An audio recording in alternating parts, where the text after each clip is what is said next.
Hello, and welcome back to Wisdom in Action, the podcast where we explore what it takes to bridge the gap between knowing and doing, because that's where the real wisdom is born. I'm Ostra Putninya, resilience coach and podcast strategist, and I created a space to have honest conversations with real experts and bring you practical insights you can apply, not just think about. Today, we are joined by Christopher Gronski, a private freedom consultant with more than 30 years of experience. As the founder of DestinationFreedom.org, he specializes in federal jurisdiction and has dedicated his career to helping Americans worldwide understand their rights, their choices, and how to legally eliminate their federal income tax liability.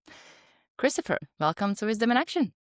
Well, thanks so much, Oster. It's a pleasure to be here, and I'm thankful for your podcast and its purposes. I think that adds beauty to humanity. I'm thankful for that. Thank you. I appreciate it. So, to start us off, what is one piece of wisdom that changed everything once you started applying it? Well, understanding the limitations of government is an important aspect. That in America, one of the things that I think was revolutionary in my understanding that there's two types of citizens in the United States. One is a federal citizen, and one is a citizen of their state. And so that has transformed how I look at life and certainly how I interact with government, how I fill out paperwork, things like that.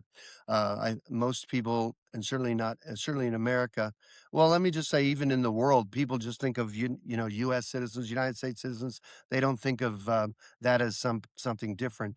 It would equate the difference between an Italian or a German or a Dutch person. uh, Someone is Dutch, someone's Italian, someone's German, and then could we call them European citizens? Well, you could, but that's not really what they want to claim is a citizenship of Europe. And so that's what Americans don't realize. Um, we've been propagandized, we've been programmed to believe that America is a country when in reality, in law, America is a union of states like Europe. So that's what Americans don't realize. So that's transformative for me with how I deal with certainly money, interaction with government, things like that. And what were the main distinctions or things that you discovered that were making the difference or how you're applying them now? Well, for most Americans, they have an income tax liability worldwide. And so the idea is that their choice to be a federal citizen um, is what empowers that obligation. And this is not a small thing because every treaty that the United States has with other countries, there are these the aspects of the treaty that are related to taxes and, of course, taxes of their citizens. Kind of information is required on all sorts of paperwork. And certainly we're talking about banking worldwide. And so there's a certain level of control and obligation that's set up because of the person's choice, the American's choice in the type of citizen that he is. And so most Americans don't realize that they have the choice. And so that's an important distinction. And let me just say this is that people believe that the Constitution, the United States Constitution, is the governing law of the land in America. Okay. And so we want to, Americans are, I'm, you know, we profess to be the land of the free and the home of the brave. And it's, I want to speak with great disdain and want to say that it's full of shit. I have no better way to say it than that because there's a certain level of control that's going on, and we keep promoting these same systems, pretending like that the central government is our friend when the reality is it's everyone knows that it's outside of that. So when we talk about that income tax liability, we have laws that say that slavery and involuntary servitude are illegal. What's involuntary servitude? To work for somebody, for them to be compelled in their labor, that money goes to their government first. That's called involuntary servitude. Now, either that's the truth and the government's breaking the law, and or that we are enslaved and we should run away or shoot or defend ourselves, which there are laws that support defending yourself and protect. If that's not true, then there must be a statutory choice. There has to be a choice that I'm making that I'm not aware that I'm making, that's actually creating it, in which it isn't involuntary servitude because I have a choice. And that's what I think people miss. And I would say that's true worldwide, is if you're being taxed on your labor, which is your right, the fruit of your labor is your right. And it's illegal. Listen carefully what I'm going to say. It's illegal for all governments to tax rights. It's illegal because we have not allowed them. The Creator has not said you can profit off of what I've given freely to humanity. And so when we recognize that, then we have to take certain action. But most people just go along with, well, I don't want to. I don't want to upset. I don't want to get in trouble. I certainly don't want to go to jail. And so that fear of understanding what is right or proper shows up. And so, and for Americans, I'm saying the choice they're making is the kind of citizen that they are choosing. In America, the 14th Amendment that's in the Constitution is a statutory citizen. What does that mean? That means the government has created that citizenship by law. That's a statutory citizen, okay? So, one minute there's only one kind of citizen in America, and that's citizens of the states. And then the next, the first citizens of the District of Columbia or the federal government were the black slaves. They became the first citizens of the District of Columbia in that capacity. And then the government began to feather in everybody. They used to refer to people as Americans. Now the government only refers to people as U.S. or United States citizens. And that and add banking to the central banking to that, we see that this is where those funds are going. Most people don't realize that they don't realize that the money that's collected in the income tax doesn't go to run the government. And you can read that in the Grace Commission report, that not one nickel of the income tax that's collected goes to run the government, but is used in transfer payments and interest payments for the debt. So it's the central banks that have enslaved the people, if you will, and that's why these systems work the way they do, and that's what people are funding. And if they're happy with that, that's one thing. But most people are disgruntled with the idea that they have to pay a great percentage of their labor, and it's sad. But again, that's not only in America, but that's, I would say, worldwide in many cases. What you said about the not wanting to upset or cause problems or whatever might be the case, I wrote down next to it the passivity. I feel like there's a very strong. I have seen a lot of people become like very passive, or they're not as like proactive in even things like developing critical thinking Mm, or taking responsibility for their lives. mm, And I feel like a lot of it, it's kind of like we delegate responsibility of our lives and all that to whether it's government or something else, mm. and then we become enabled to be victims. And That's a good like, word. what would you say is the importance of taking that responsibility, developing critical thinking, and all those things to actually get closer to that freedom that I Mm. think a lot of us aspire to have? That's a great word and a great question. Because it's universal. Okay, the pathway to freedom is responsibility, and a lot of the work we do is legal in nature. And we do paperwork; it's administrative and all that. And a person does. I'm not an attorney. I don't have those limitations. Okay, but the idea is that if you want to know the legal path to most anything, that pathway is through responsibility. The more responsibility you take on for your own life, your own family, your own neighborhood, the less that government is really able to um, to take control. Okay, you'll see all governments always when they want to take liberty and freedom, they offer security or safety for that freedom. At least the founders in America said that if you give up liberty or freedom for safety, you deserve neither.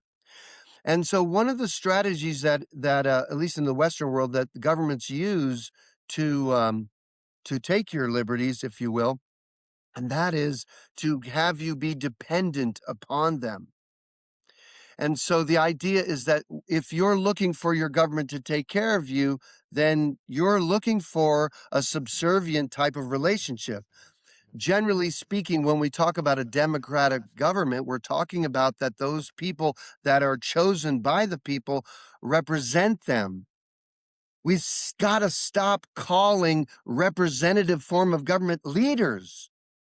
They're leading us to hell because they're not the leaders. They're following. They only have delegated authority. They don't have authority over us. That's not the way life is. They're representatives at best. So because of that, you have to take on the responsibilities for yourself. But you see, holistically, certainly in the Western countries, that government steps in and wants to provide health care, all these all these amenities. Government creates nothing of its own. So in order for government to give you these things, it must tax you for those things. And by principle, if they're going to tax you for these things, not only is it going to cost you what it costs for those things, but it's also going to cost you their administration of it. If the government steps out of it, then the market will determine what's best for people. And the beauty of a free market is that in people's own personal interests, they will bring to the market some good thing.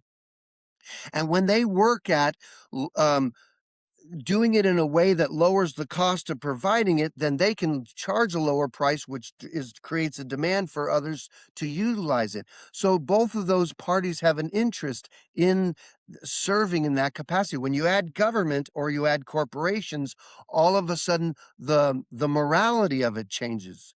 And when I talk about corporations, you're talking about business, that's good. In with government, that's bad. That's what creates a corporation. And a corporation um, like Mussolini from Italy had defined fascism as corporatism. Okay. It's not that capitalism's bad. Capitalism's good because if the individual is in control of the asset, that's liberty.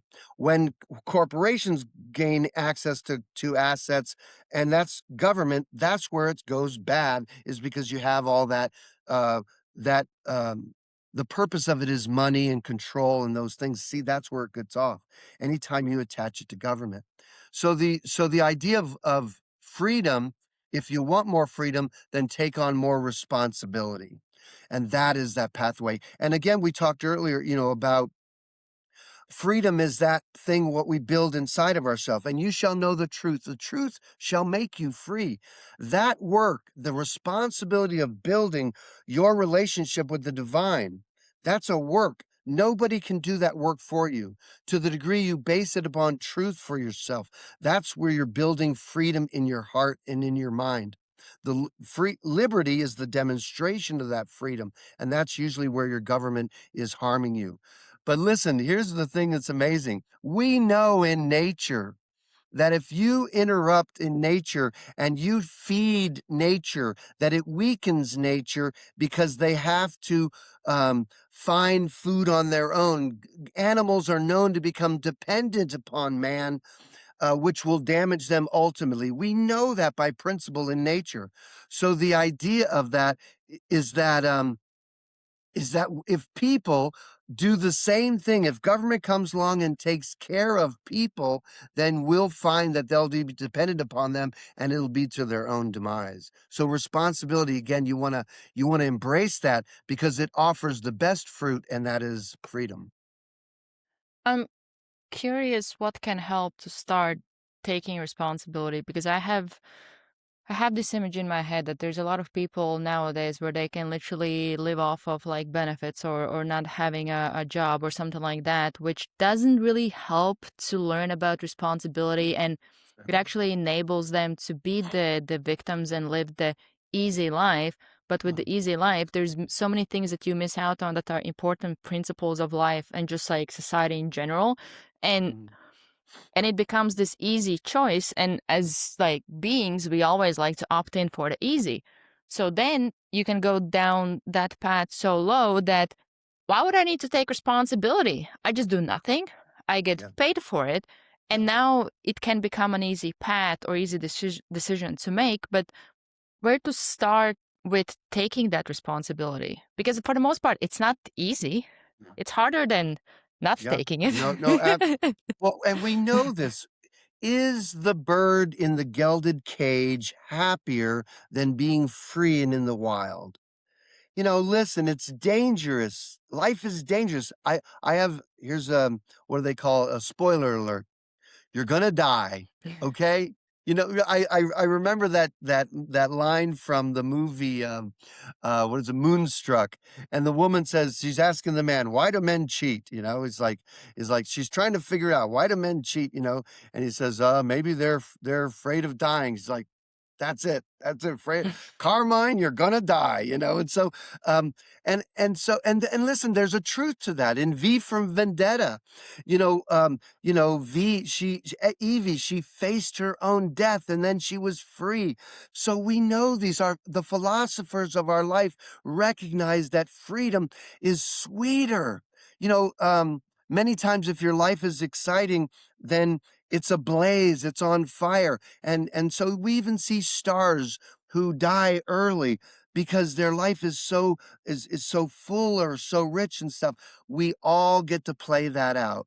Do we want the mediocrity of just a mundane, boring life? I turn my TV on, I just watch TV, or do I want to say that to actually live a life where you're living it in your gift. And listen, a gift, when we talk about your gift connected to the divine, I'm not talking religious and maybe the religious aspect of that is your gift, and there's a place for that. But imagine if you were a woodworker and you did an amazing, amazing work, or you're an athlete in which you do what you do. If you are in your gift, the world gets to see that part of the divine in you. And the whole world is better by you being in your gift. And there's not, oh, I have to go to work in the morning, I punch my time. You get to live your life in a way that people walk away and say, oh my gosh, look at how beautiful that is. And I'm talking about in every way. To whether you're fixing someone's pipes, think about when people will give thanks to God. Imagine you're having a calamity, the toilet's overflowing and there's everything, and some man or woman, or it's just, many times those terrible jobs are, men take them on because they're like, well, I don't care, but they come in and they bring order, and let's say they have a great attitude, and you're like so thankful. People will give thanks to God for your life and for what you do because it brings beauty to others. That's what we're talking about. And you can begin that right away. And when we talk about finances, I'm going to tell you what the rich do. And I want to invite children at 16 to do this right away. At the beginning of your work career, I would love you to retire right then. What does that mean? The number one thing is to get things to make you money, not you. Make, buy, or create something that makes you money so that at the beginning, you're freeing up your time. Do not sell your life by the hour. It's a disgrace to the Almighty. Don't sell it by the hour. And if you do at the beginning, then how much would you charge for the divine life? How much is that worth? How much an hour? Minimum wage? How disgraceful that is. Don't do that. Work hard to have things that make you money that's out there that generates for you so you can just enjoy your life. See, that's beautiful.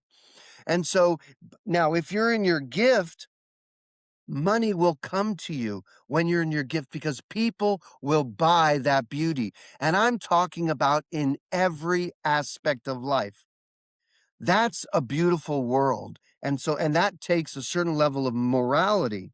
That takes you saying, this is what I'm willing to live for. In Braveheart, where he says, not many men, all men die, but not all men truly live. And of course, when I say that, I'm talking about mankind, all men and women. Be in your gift. If you don't know what your gift is to humanity, have that be at the top of your checklist. It's like, what is my gift? And listen, when you pray to God or you pray to the divine or whatever it is you do, you meditate.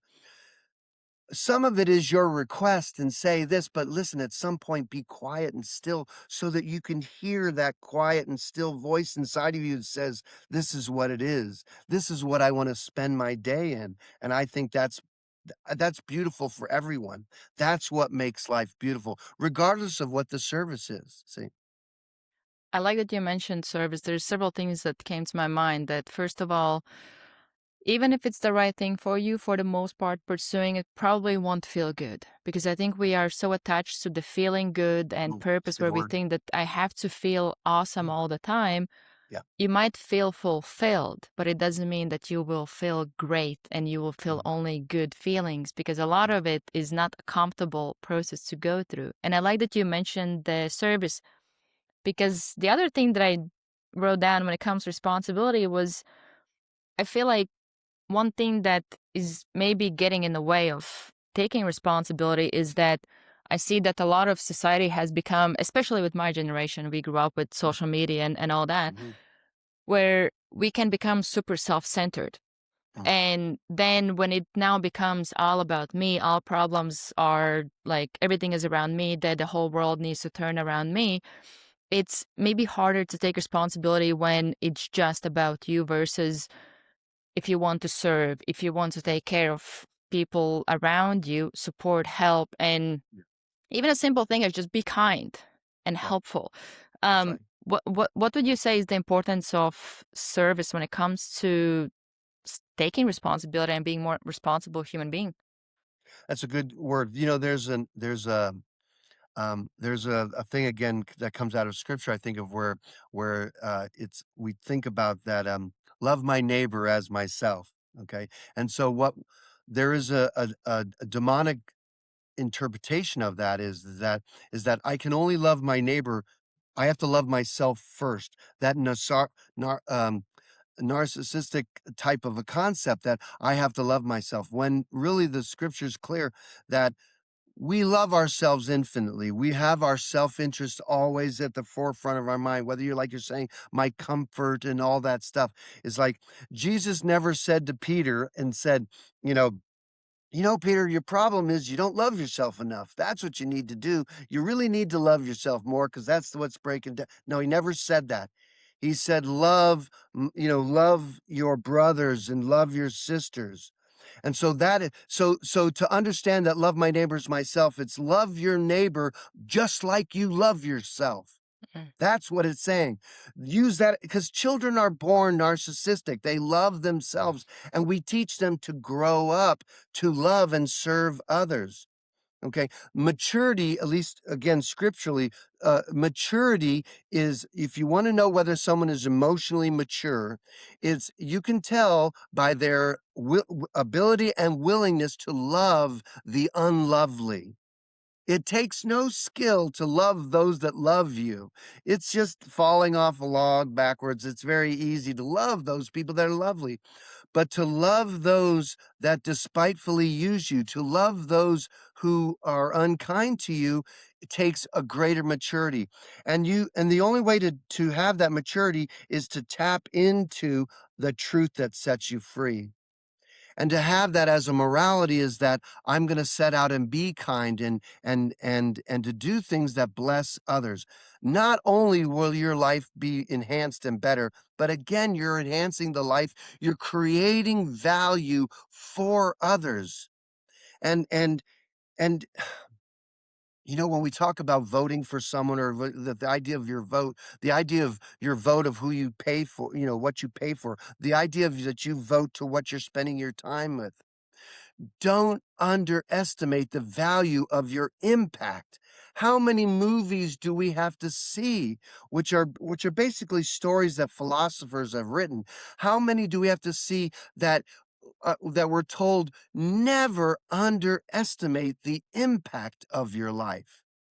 And you might not see the fruit of the impact of your life. You might be a mother that raises up children that are profound and they make that big impact, or their children or something.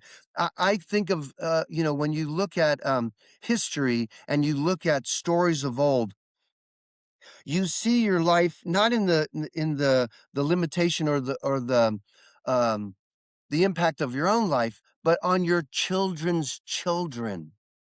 And that is, we're talking legacy. That's where we're talking the difference may be made in that. You are doing what you're doing today, maybe because your grandparents, your grandmother, your grandfather prayed for you, wanted for you, made choices that were hard, and now you get to enjoy this liberty because someone was willing to pay the price for that beauty, for that freedom, for that liberty.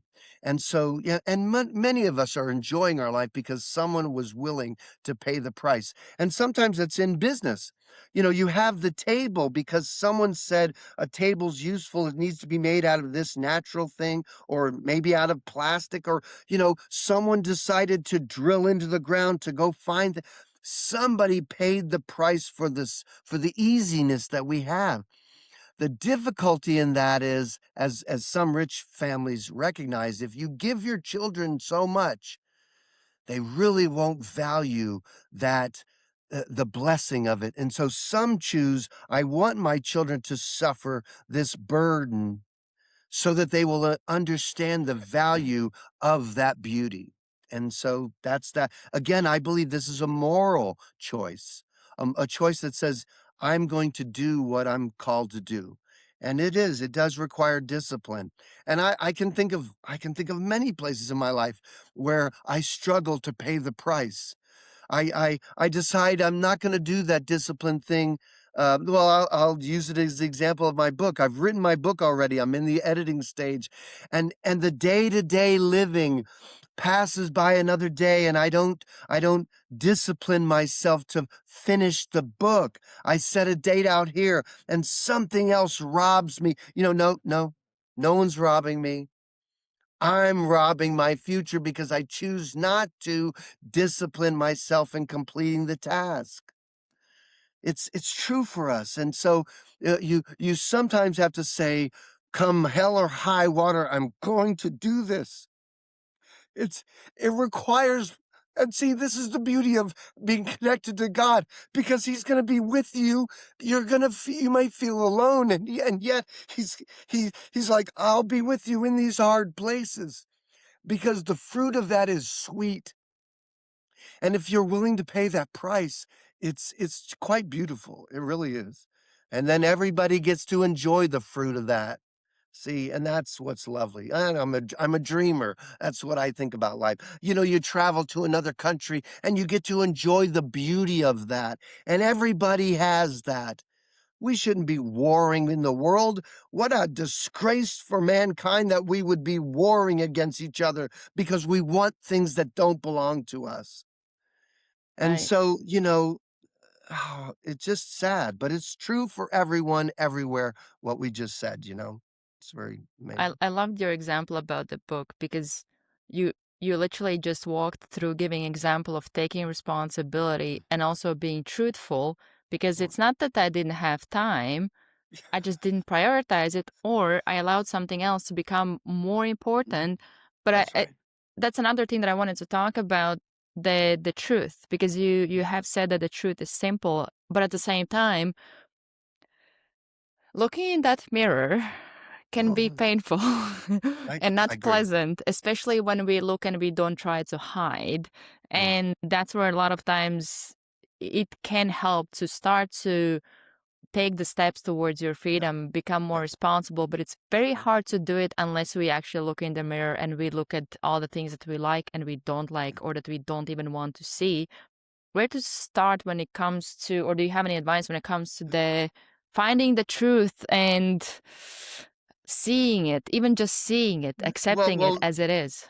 absolutely, and we would the answer to that is exactly the way we would exercise. I mean, and so how do you begin exercise? You commit to baby steps. I remember there was one influencer that was talking about, listen, to understand our brains, we resist change. Okay. So we don't like change. We avoid change. That's normal. So when you decide, like, I'm going to quit smoking, and boom, so you got this major change, your whole body's going, no, I don't want that. And so that's what happens. So one influencer was saying, you have to sneak up on your, you have to sneak up on your change. What does that mean? That means, look, just take little baby steps along the way. Just make these little choices, and you build momentum, and you sneak up, and then your body's like, oh yeah, I can do that. I can do that one thing today. I can do this one thing. It's those little things like that.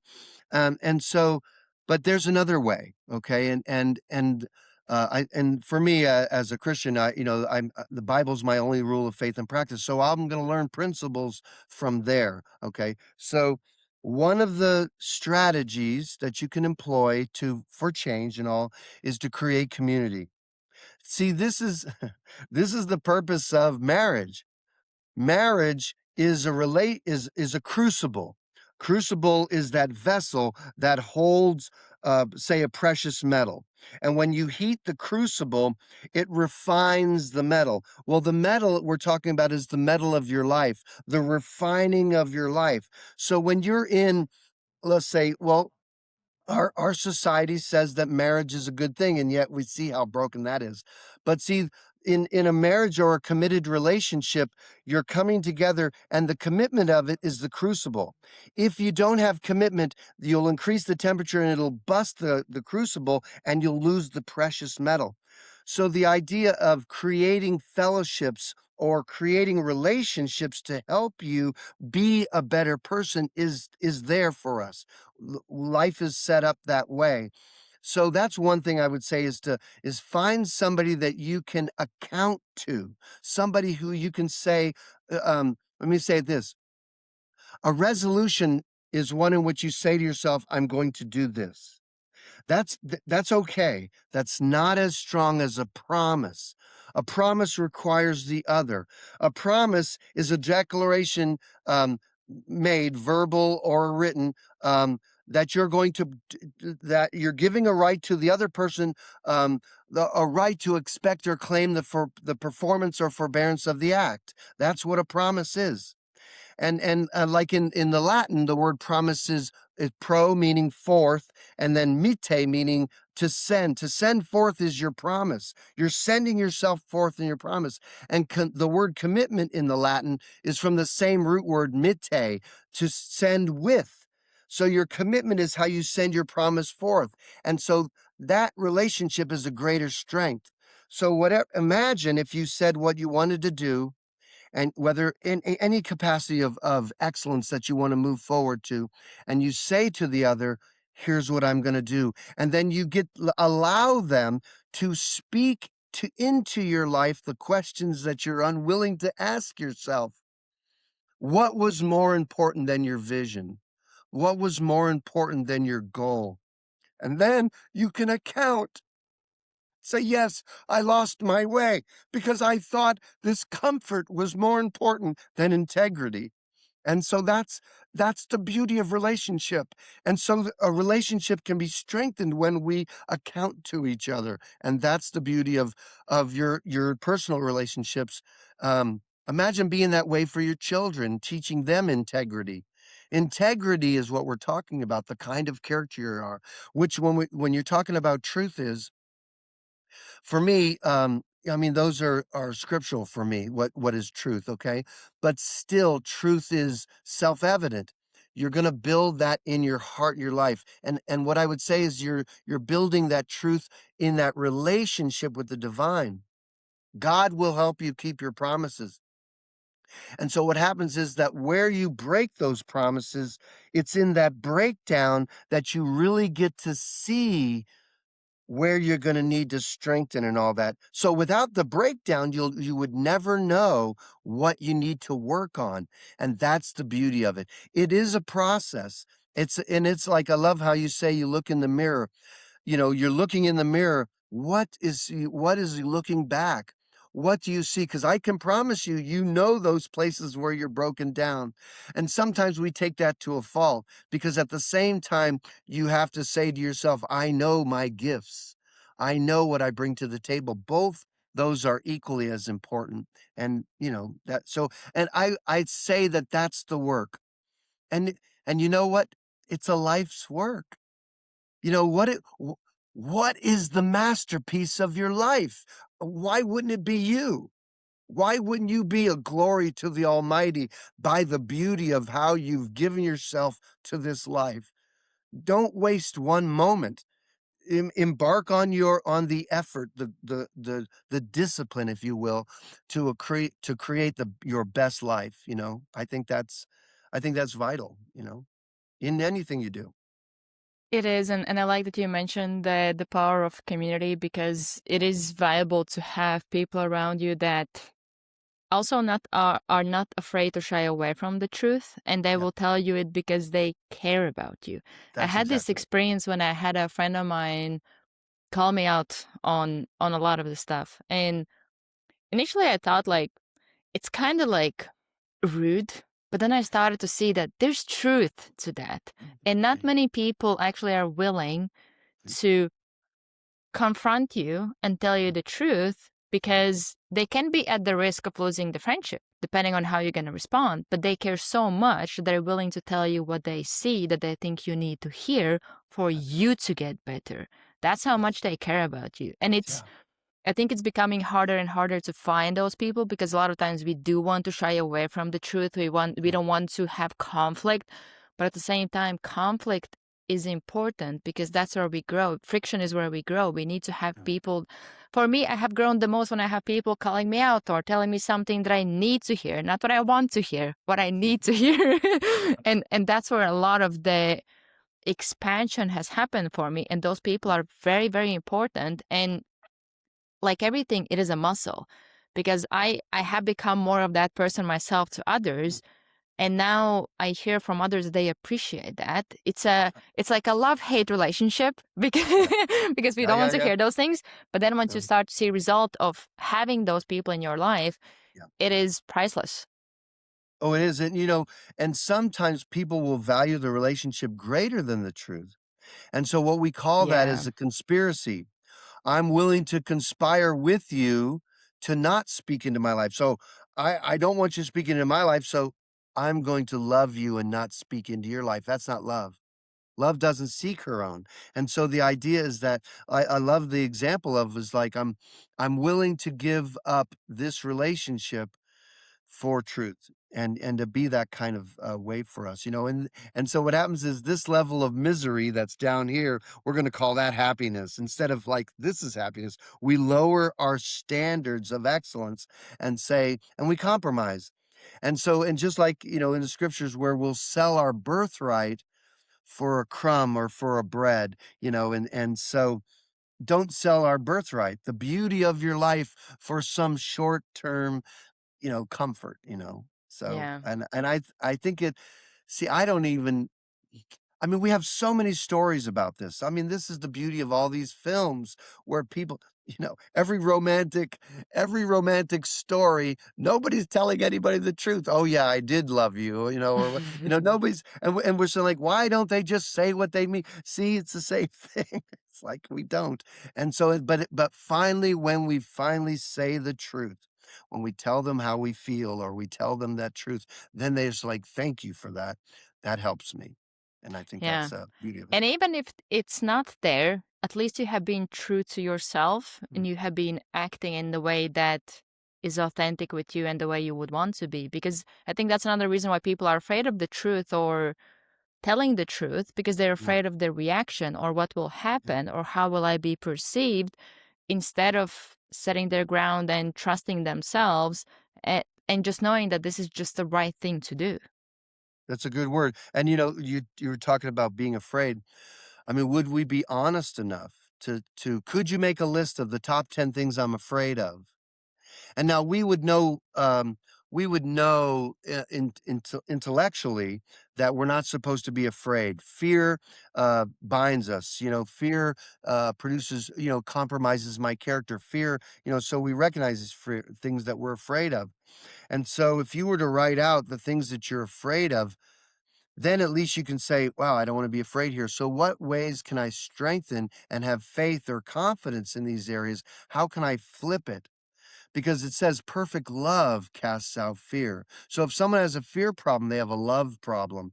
And let me tell you, the mother protecting a child, or the mama bear protecting the cub, is fearless because of the protection of the child. Fathers will protect their families. They'll go into harm's way for the love of their family. So love is a powerful motivator. And so when we can like you're talking about looking in the mirror, when we can find those places that I'm afraid of, maybe I'm afraid of losing face. Maybe I'm afraid of what my friends would think. Maybe I'm afraid of what my spouse may say. Anytime we're afraid, we're compromising our character.